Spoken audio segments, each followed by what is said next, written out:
आज के वीडियो में मैं आपको एक बेस्ट MACD ट्रेडिंग स्ट्रैटेजी बताऊंगा जिसे सीखकर आप अच्छा खासा प्रॉफिट जनरेट कर सकते हो।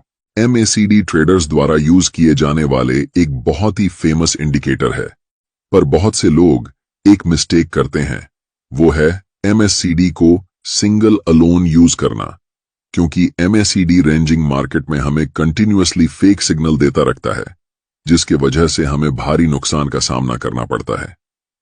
तो वीडियो शुरू करने के पहले मैं थोड़ा MACD बुलिश क्रॉसओवर और बेरिश क्रॉसओवर को डिस्क्राइब कर देता हूं।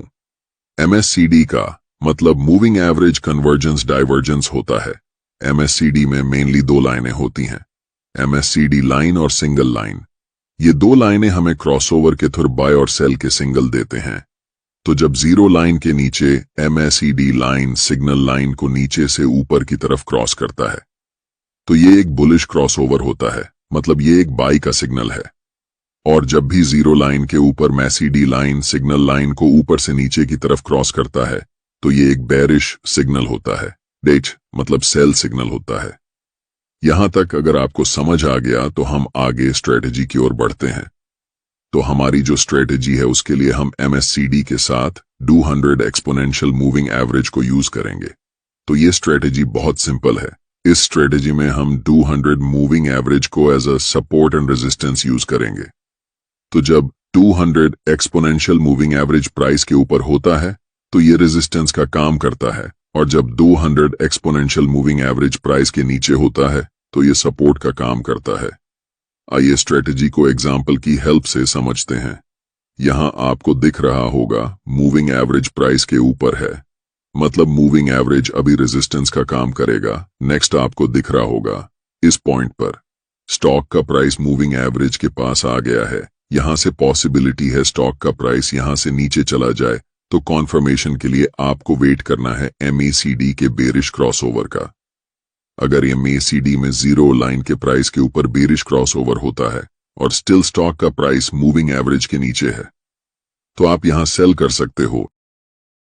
एक और एग्जांपल देखते हैं। यहां आपको दिख रहा होगा मूविंग एवरेज प्राइस यहां कैंडल के नीचे है, इसका मतलब मूविंग एवरेज यहां सपोर्ट का काम करेगा। नेक्स्ट आपको दिख रहा होगा इस पॉइंट पर स्टॉक का प्राइस मूविंग एवरेज के पास आ गया है। यहां से पॉसिबिलिटी है स्टॉक का प्राइस वापस ऊपर की तरफ चला जाए, इसलिए कॉन्फर्मेशन के लिए आपको MACD के बुलिश क्रॉसओवर का वेट करना है। अगर जीरो लाइन के नीचे बुलिश क्रॉसओवर होता है और स्टिल कैंडल यहां प्राइस मूविंग एवरेज के ऊपर है, तो आप यहां बाय कर सकते हो। जो हमारी नेक्स्ट स्ट्रेटजी है उसमें हम MACD को प्राइस एक्शन के साथ कंबाइंड करके यूज करेंगे। वीडियो को कंटिन्यू करते हैं। यहां आपको एक डाउन ट्रेंड दिख रहा होगा। स्टॉक अपना लोअर लो और लोअर हाई बनाते हुए नीचे की तरफ जा रहा है। क्योंकि ये एक डाउन ट्रेंड है, इसलिए हम ट्रेंड लाइन प्राइस के ऊपर ड्रॉ करेंगे। यहां आपको दिख रहा होगा इस लेवल पर प्राइस मल्टीपल टाइम रिजेक्ट होके नीचे चला जाता है, तो हमने इस लेवल पर एक ट्रेंड लाइन ड्रॉ किया। नेक्स्ट आपको दिख रहा होगा इस पॉइंट पर MACD में एक बुलिश क्रॉसओवर होता है, पर इमीडिएटली आपको कोई ट्रेड नहीं लेना है। आपको ट्रेंड लाइन के ब्रेकआउट का वेट करना है। नेक्स्ट इस पॉइंट पर दिख रहा है एक ग्रीन कैंडल ने ट्रेंड लाइन को ब्रेक किया। अगर नेक्स्ट डे इस ग्रीन कैंडल का हाई टूट जाए तो आप यहां बाय कर सकते हो। एक और एग्जांपल देखते हैं। तो यहां आपको दिख रहा होगा स्टॉक अप ट्रेंड में है।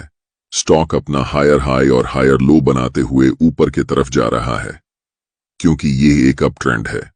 हम ट्रेंड लाइन प्राइस के नीचे ड्रॉ करेंगे। नेक्स्ट आपको दिख रहा होगा इस पॉइंट पर MACD में एक बेरिश क्रॉसओवर होता है, पर हमें इमीडिएटली ट्रेड नहीं लेना है। हमें ट्रेंड लाइन के ब्रेकआउट का वेट करना है। नेक्स्ट आपको इस पॉइंट पर दिख रहा होगा इस रेड कैंडल ने ट्रेंड लाइन को ब्रेक किया है।